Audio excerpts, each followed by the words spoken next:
Bonjour et bienvenue à cette séance numéro 6 qui sera réservée à l'étude des sols et surtout à l'étape suivante du cycle des roches sédimentaires, c'est l'étape de l'érosion.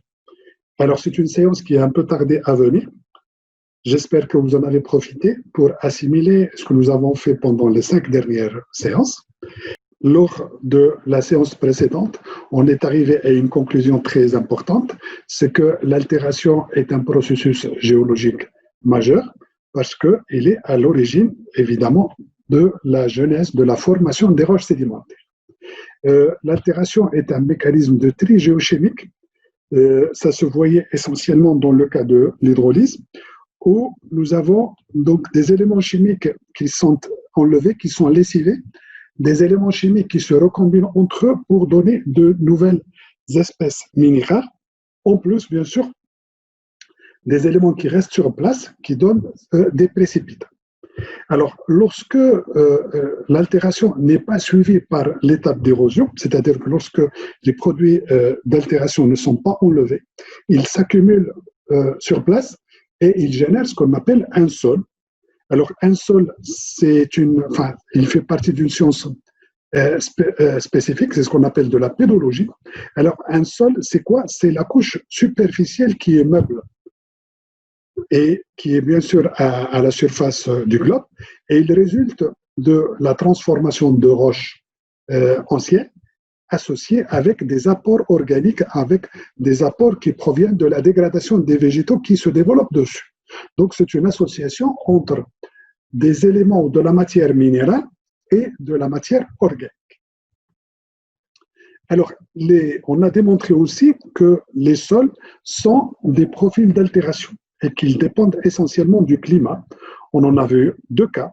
Le cas d'un sol latéritique, c'est un profil d'altération qui existe dans le climat tropical, beaucoup d'eau et une chaleur excessive et une température très élevée. Puis, nous avons un sol qui est très peu évolué. C'est un profil qui est très mince.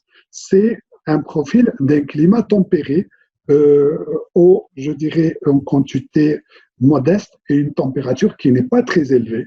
Ça nous donne donc deux profils d'altération qui sont complètement différents. Alors, voilà des images de sol. Alors là, ce qui caractérise la plupart de ces sols, c'est la couleur rouge. Alors attention, tout ce qui est rouge, c'est des affleurements de géologie, n'est pas forcément un sol. J'ai dit dans la définition que c'est la partie qui est en surface, alors que là, c'est une tranchée qui a été creusée pour faire passer une route. Donc là, malgré la couleur rouge, ce n'est pas un sol, c'est simplement une roche qui est ancienne. Alors, la formation de ces sols dépend du climat, c'est la première conclusion. On a montré qu'il y a un climat tropical, un climat tempéré. Dans les deux cas, nous avons deux sols qui sont différents. Et puis, vous avez la nature de la roche-mère. Alors, jusqu'à maintenant, on avait considéré que la roche-mère, c'était quelque chose d'homogène pour traiter nos exercices, mais dans la réalité, ce n'est pas le cas. Les roches-mères diffèrent d'une région à l'autre. Alors, vous avez ici trois photos. C'est trois sols qui se sont développés dans des climats différents et surtout sur des roches-mères différentes. Alors là, c'est essentiellement des gabbros, c'est des roches basiques. Vous avez donc un sol qui est très noir, qui n'est pas très épais, mais qui est quand même assez bien développé. Et là, la zone de fracturation de la roche, et puis là, la roche plus ou moins intacte. Là, le jeune homme est là pour vous donner l'échelle. Ça, c'est vraiment le sol latéritique par excellence. Regardez un peu l'importance justement de la coupe, enfin du profil d'altération qu'il a. Et il est développé sur un granit. Et là, c'est un sol de chez nous. C'est juste à côté de la fac, c'est du côté de la gare, de la station de gare des facultés. Alors, nous avons un sol, il est là, il fait moins de 50 cm sur lequel se développent quelques racines, quelques traces de végétaux. Et puis là, nous avons la roche-mère, c'est la calcarénite plio-quaternaire de Casablanca, et le profil de sol n'est pas vraiment important. Alors là, il y a tous les ingrédients. Alors, il y a des climats différents et des roches-mères qui sont différents. Alors, bien sûr, il y a la topographie. Il faut que la surface soit proche de l'horizontale pour qu'il y ait accumulation, justement, des produits d'altération sur place.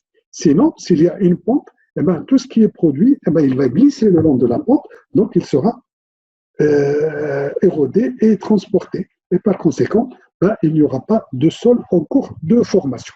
Voilà donc les conditions de la genèse d'un sol. Alors, il y a le climat, je pense qu'on a beaucoup parlé là-dessus. Il y a la nature de la roche, vous avez des exemples qui sont là. Vous avez l'apport des organismes vivants, c'est surtout les végétaux supérieurs qui participent à l'élaboration de la partie riche en matière organique. La topographie, il ne faut pas qu'il y ait des reliefs très importants. Et puis le temps. Plus le temps est important, plus la surface altérée sera importante. Alors, les mécanismes de formation du sol. Alors, les mécanismes sont essentiellement des mécanismes d'altération. Alors, il y a d'abord l'altération physique qui entraîne la dégradation, la désagrégation de gros blocs pour en faire des blocs beaucoup plus petits et surtout des blocs qui seront à la portée de l'altération chimique qui sera favorisée. Donc, vous avez l'altération physique qui ameublit essentiellement la roche-mère et puis nous avons l'altération chimique qui décompose les minéraux en libérant un certain nombre des ions, carbonates, et la précipitation éventuellement des hydroxydes. Alors, l'origine organique. Alors, l'origine organique est également importante. Il y a d'abord l'altération organique, l'altération biologique. C'est une altération qui est soit biophysique, soit biochimique.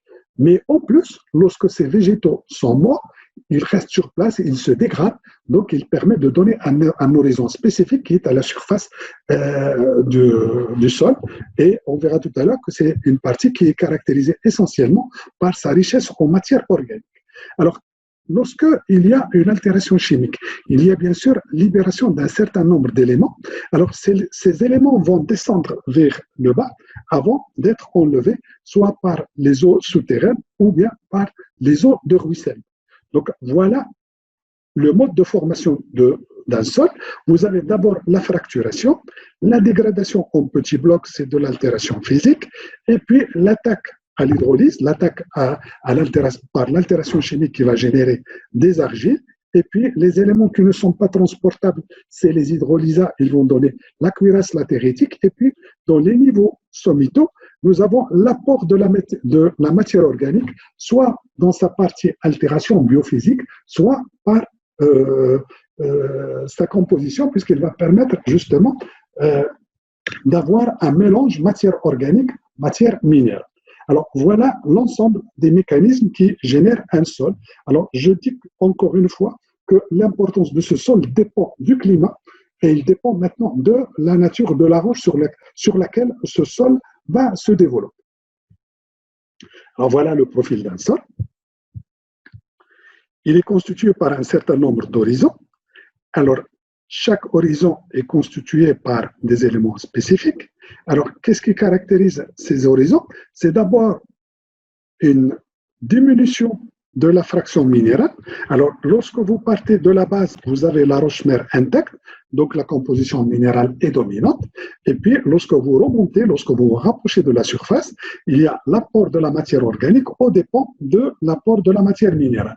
Donc, vous avez une diminution de la fraction minérale du bas vers le haut. À l'inverse, vous avez une diminution de la fraction organique du haut vers le bas, et je pense que ça se comprend sans problème. Alors maintenant, on passe au caractère physico-chimique des sols. Alors, on va s'intéresser d'abord aux couleurs des horizons. Alors, dans ce premier horizon, nous avons une couleur qui est sombre.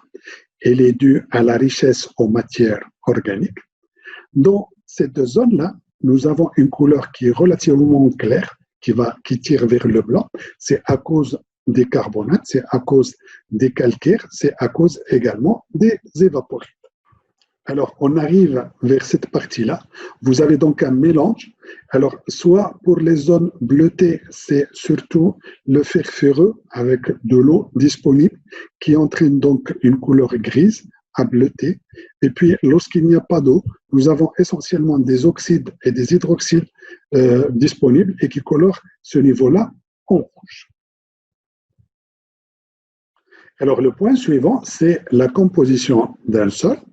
Alors, cette partie à la surface du globe, eh ben, lorsqu'elle existe, elle est composée d'environ de 45% de matière minérale, de 5% de matière organique, de 25% d'air et de vide et 25% d'eau.